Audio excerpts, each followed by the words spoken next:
Ya, pemirsa Kementerian Pendidikan, Kebudayaan, Riset, dan Teknologi meminta semua sekolah menyiapkan program pembelajaran tatap muka terbatas pada Juli mendatang. Mendikbudristek Nadiem Makarim juga telah merilis panduan pembelajaran tatap muka terbatas untuk sekolah di jenjang PAUD, pendidikan dasar, dan juga menengah. Lalu kemudian seperti apa sebenarnya kesiapan pembelajaran tatap muka terbatas ini? Bagaimana menjamin bahwa kegiatan tersebut aman dari bahaya COVID-19? Kita akan membahasnya bersama dengan Dirjen Guru dan Tenaga Kependidikan Kemdikbudristek. Ada Pak Iwan Syahril. Pak Iwan, selamat sore. Selamat sore Mbak Patricia. Baik, sehat ya Pak Iwan? Alhamdulillah. Terima kasih. Baik, selain Pak Iwan, kita juga sudah terhubung dengan pengamat pendidikan Bu Ija Hodijah maksud kami. Bu Ija, selamat sore, apa kabar? Mbak Patricia, kabar baik. Baik, alhamdulillah. Baik, saya ke Pak Iwan terlebih dahulu. Pak Iwan, pembelajaran tatap muka sudah kemudian akan dilaksanakan. Seberapa matang persiapan dari Kemdikbudristek? Terima kasih Mbak Patricia. Kita ketahui bahwa COVID ini sudah mempengaruhi proses belajar mengajar di sekolah, bahkan bukan saja di Indonesia tapi juga di seluruh dunia, di mana pembelajaran menjadi dicampur atau bahkan mungkin lebih dominan pembelajaran jarak jauh gitu ya. Evaluasi pembelajaran selama masa pandemi ini kita mengetahui bahwa ada dampak, yaitu hilangnya kesempatan belajar atau learning loss yang berakibat pada penurunan penguasaan kompetensi peserta didik. Salah satunya itu ada studi yang terakhir itu dari UNICEF, data global gitu ya, dilihat bahwa bagaimana pembelajaran selama masa pandemi ini. Dan rekomendasi intinya itu adalah kembalikan anak-anak ke sekolah. Karena dampak learning loss ini tidak hanya berdampak pada masa kini, tapi juga bisa dampak sosial serius selama belasan bahkan puluhan tahun ke depan. Terutama untuk kelompok-kelompok yang rentan. Jadi misalnya di daerah 3T, kelompok sosioekonomi yang rendah gitu ya, jenjang pendidikan dasar. Jadi kita butuh strategi-strategi pembelajaran yang disesuaikan dengan kondisi masa pandemi ini. Tetap orientasinya bagaimana kesehatan dan keselamatan menjadi prinsip utama, dan bagaimana tumbuh kembang anak bisa terjadi secara holistik sesuai dengan kontinuum perkembangannya.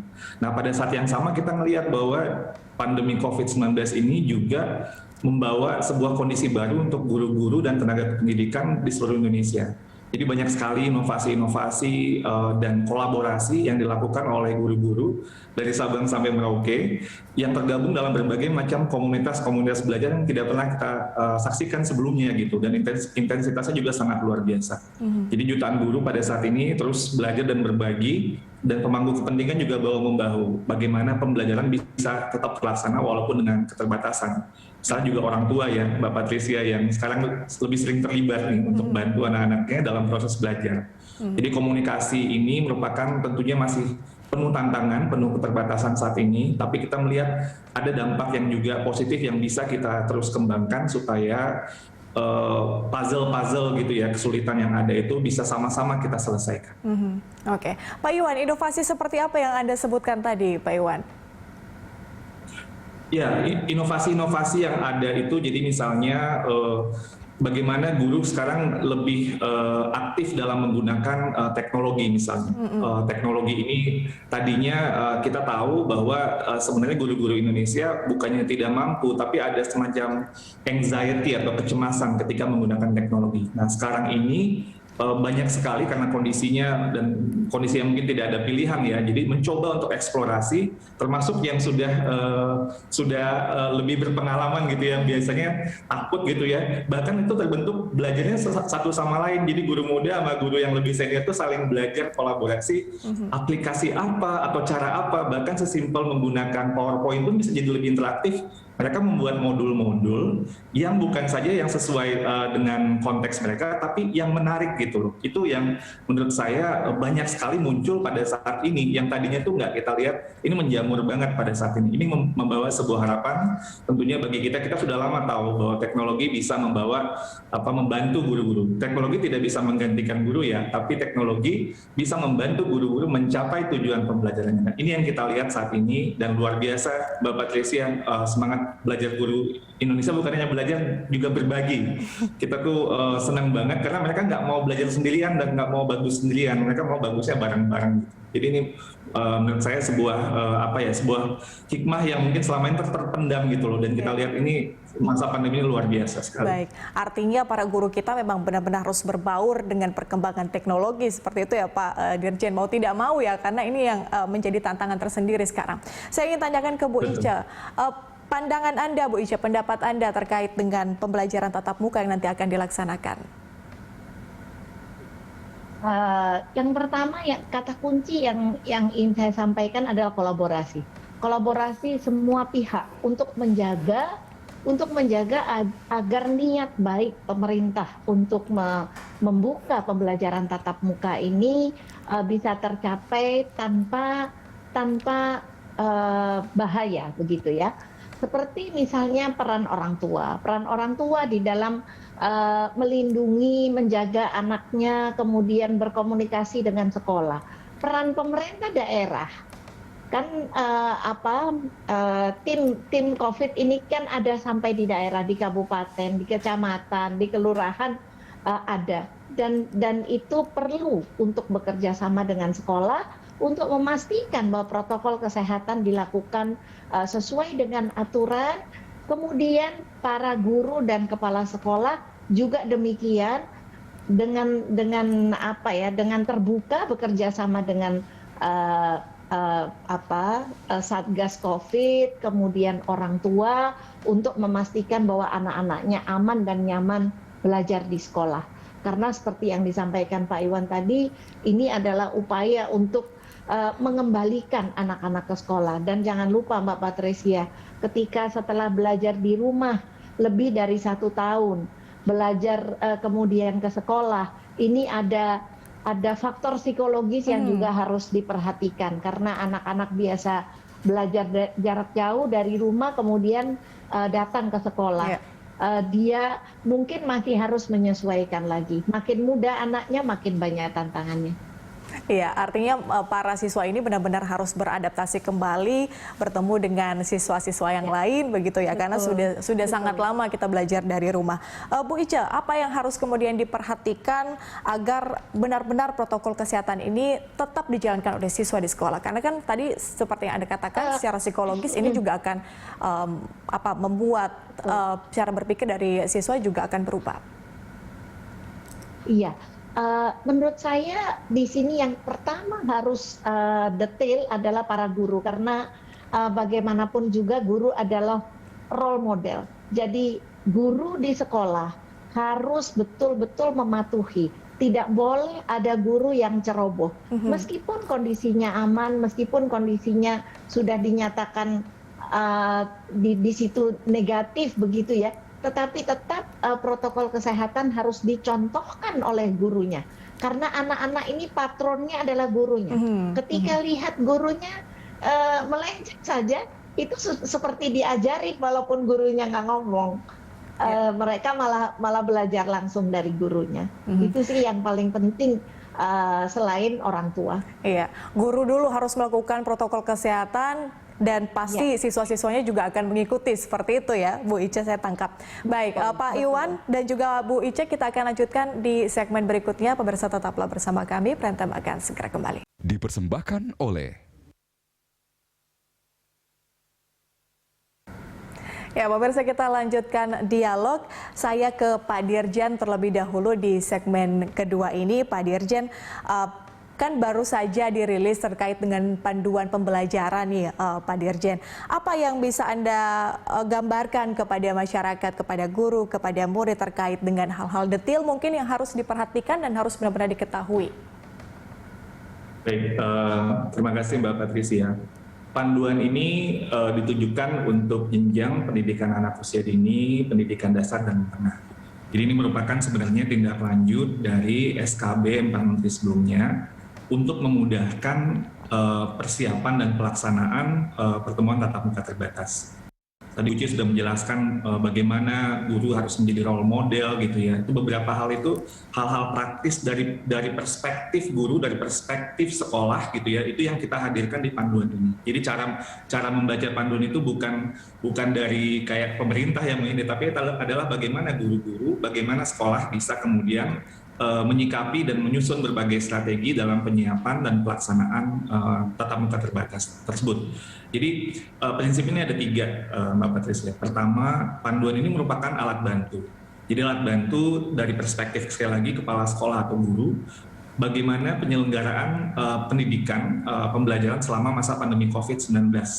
Dan kontekstualisasi ini karena dia simple tapi juga bisa fleksibel, disesuaikan dengan kondisi di daerah dan di satuan pendidikannya.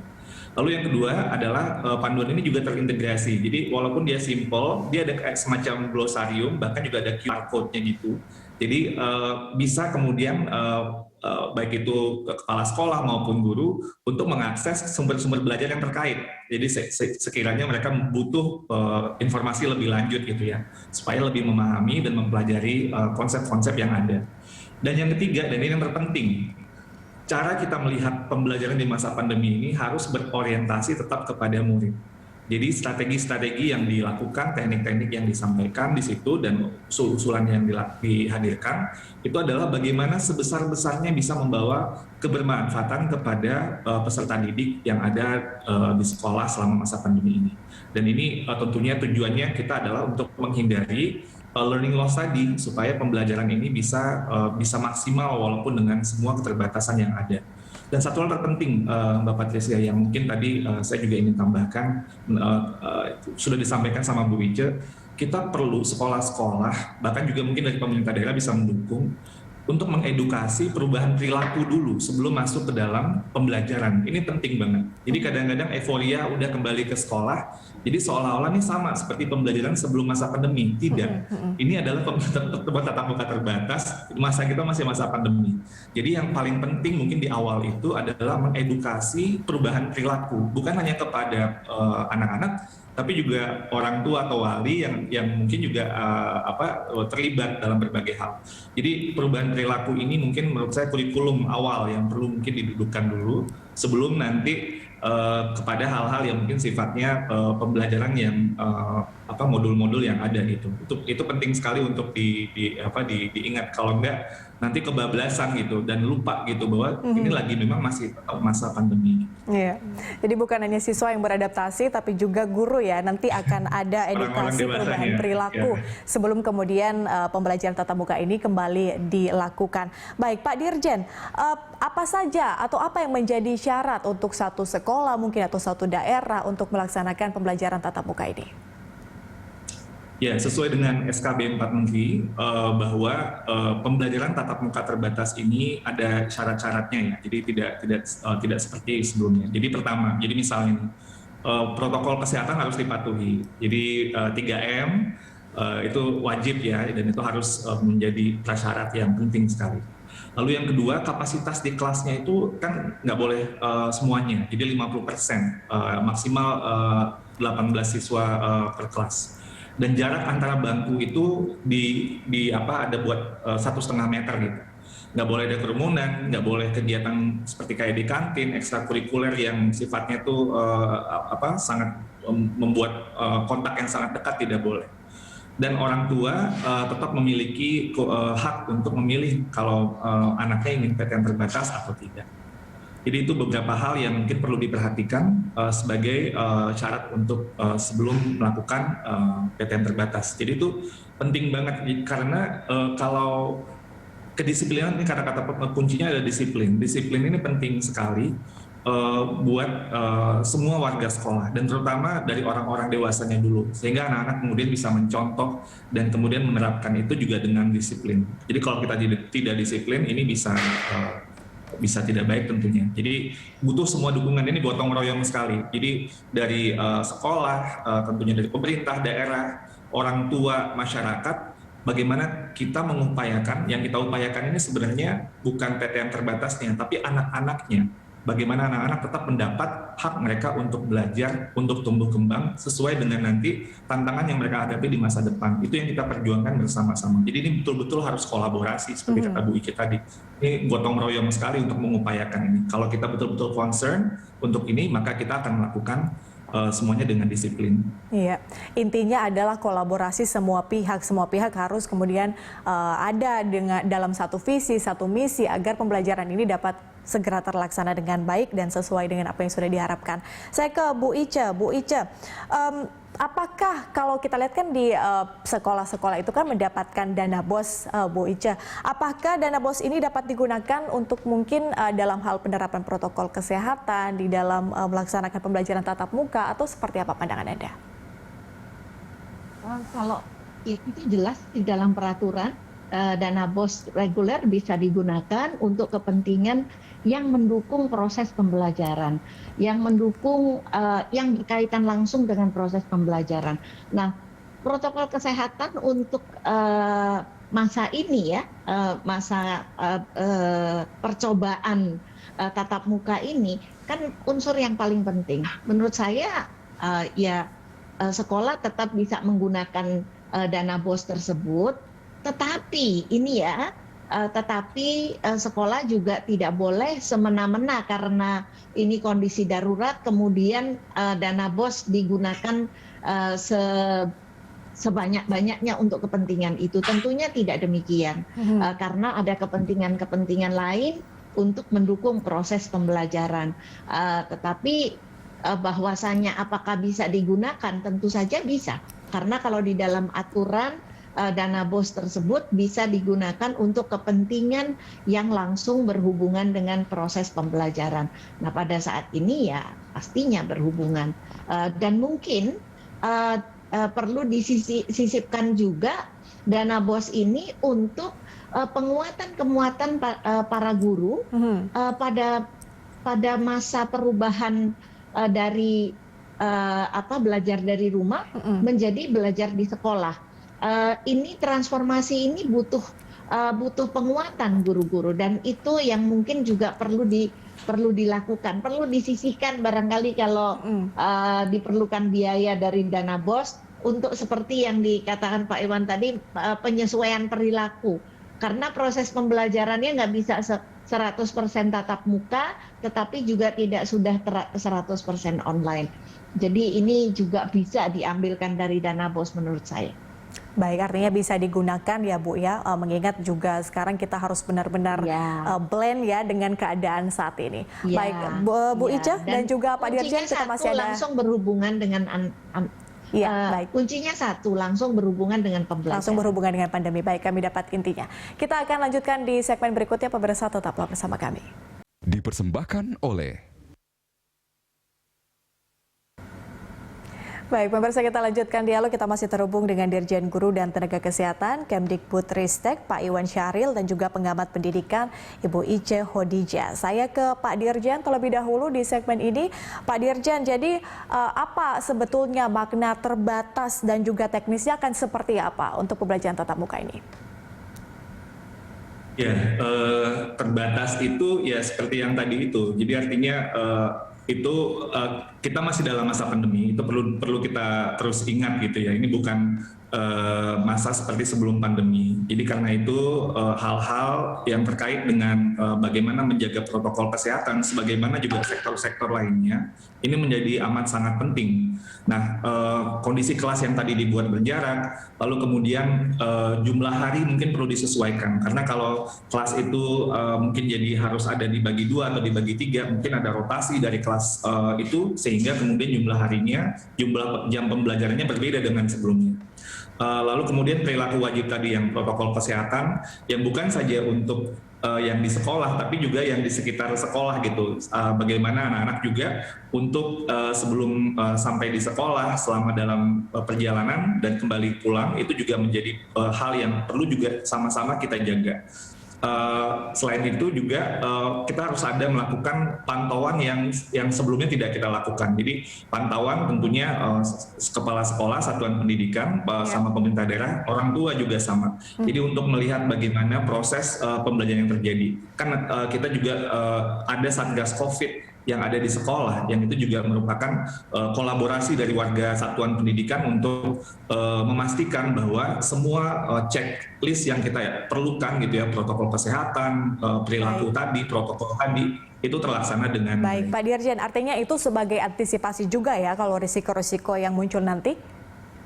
Iya, betul, tentunya kita harus sekali lagi kan kata kuncinya adalah disiplin tadi, terutama dari orang-orang dewasa yang ada di satuan pendidikan itu, supaya bisa kemudian anak-anak kita belajar dengan aman, namun tetap juga secara aktif gitu ya, sesuai dengan tuntutan tumbuh kembang mereka. Oke, baik. Bu Ica, bagaimana bila ada sekolah kemudian yang tidak mau membuka opsi tatap muka? Ya tentunya apa alasannya itu kan yang pasti harus diketahui. Kalau memang daerah tersebut masih dikhawatirkan, ya saya rasa boleh-boleh saja tidak melakukan opsi tatap muka. Karena masih dianggap berbahaya misalnya dalam satu wilayah tertentu. Tetapi apabila tidak, ya tentunya dinas pendidikan di daerah tersebut perlu mengadvokasi ya, untuk mengetahui apa alasannya dan kemudian memberikan penguatan. Saya rasa mereka melakukan tersebut pasti dengan alasan, pasti khawatir, ketakutan. Jadi pihak pemerintah daerah, dinas pendidikan daerah di kabupaten atau di kota atau di provinsi memberikan penguatan kepada sekolah tersebut dan memastikan bahwa sudah aman untuk melakukan tatap muka. Oke. Tapi ya tadi itu ya karena memang penjagaannya harus ketat. Iya, alasannya harus jelas ya kenapa kemudian tidak membuka opsi untuk tatap muka, begitu ya Bu Ica. Oke, Bu Ica, sejauh ini terkait dengan vaksinasi guru yang sudah divaksin sampai dengan saat ini cakupannya sudah berapa banyak Bu Ica? Saya lupa prosentasenya ya, tetapi tampaknya banyak sekali selain dari pemerintah, juga banyak sekali pihak-pihak swasta yang khusus menyponsori untuk guru mendapatkan vaksin. Jadi saya rasa sudah kalau tidak salah sudah lebih dari 50% ya, mungkin Pak Iwan bisa konfirmasi kalau ada datanya yang sudah tervaksinasi dan ini menurut saya juga salah satu cara untuk menjamin keamanan bahwa tatap muka ini bisa dimulai. Iya, ya kita harapkan sampai dengan 100% proses vaksinasi untuk tenaga pengajar seperti itu. Terakhir, Pak Dirjen, seperti apa respon orang tua terkait dengan kebijakan ini, pembelajaran tatap muka? Respon orang tua sepertinya juga respon murid itu sebenarnya kalau dari survei yang dilakukan oleh Direktorat Jenderal PAUD Dikdasmen, yang tidak setuju PTM terbatas ini cuma 11%. Jadi artinya mayoritas itu sangat menunggu pembelajaran tatap muka terbatas ini gitu ya. Tentunya banyak sekali kendala-kendala dalam pembelajaran jarak jauh seperti yang kita tahu, dan juga orang tua juga merasa nggak mudah ya jadi guru ya.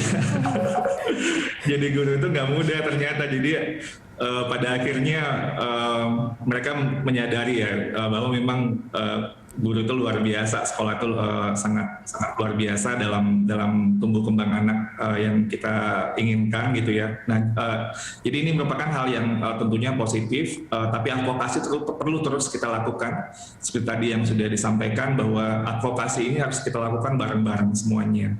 Jadi kalau di pemerintah pusat itu kan bukan hanya Kemendikbud ya, ada Kemenak juga, ada Kementerian Dalam Negeri, ada juga Kementerian Kesehatan juga yang leadingnya ini kan vaksinasi kita tergantung sama Kementerian Kesehatan buat logistik ya, buat pengadaan itu. Tadi buat statistiknya saya mungkin 50% itu di kota-kota besar mungkin Bunda. Tapi kalau di daerah yang secara keseluruhan ini masih 28% nih per akhir Mei. 1,54 juta pendidik dan tenaga pendidikan. Ini sektornya baik formal, informal, negeri, swasta, semuanya ikut ya, termasuk perguruan tinggi, termasuk yang di Kementerian Agama. Nah, untuk mengakselerasi vaksinasi pendidik dan tenaga pendidikan ini, kita telah berkoordinasi termasuk dengan Satgas Covid, Kemenkes untuk terus monitoring dan memprioritaskan pendidik dan tenaga pendidikan untuk mendapat vaksinasi. Untuk khususnya di Kemendikbudristek kita juga sudah menggerakkan lebih dari 12.000 vaksinator. Ini dari PTN, PTS, sama rumah sakit pendidikan untuk mengakselerasi ini sehingga bisa lebih cepat untuk sampai kepada pendidik dan tenaga pendidikan di seluruh Indonesia. Khusus ada surat edaran terakhir dari Direktorat Jenderal Pencegahan dan Pengendalian Penyakit Kemenkes tanggal 2 Juni yang lalu untuk percepatan pelaksanaan vaksinasi COVID-19 bagi pendidik dan tenaga kependidikan. Jadi mudah-mudahan kami juga menghimbau agar pemerintah daerah terus berkoordinasi erat dengan Kemenkes agar pendidik dan tenaga pendidikannya segera divaksinasi secara lengkap. Amin, amin. Kita harapkan demikian. Dan pastinya kesiapsiagaan dari Kemendikbudristek, kemudian juga berkolaborasi dengan kementerian yang lain, ini benar-benar sudah menyiapkan segala sesuatu sehingga pembelajaran tatap muka bisa dikatakan persiapannya sudah matang. Baik, Pak Dirjen dan juga Bu Ica, terima kasih banyak sudah bergabung bersama kami di Prime Time. Salam sehat selalu.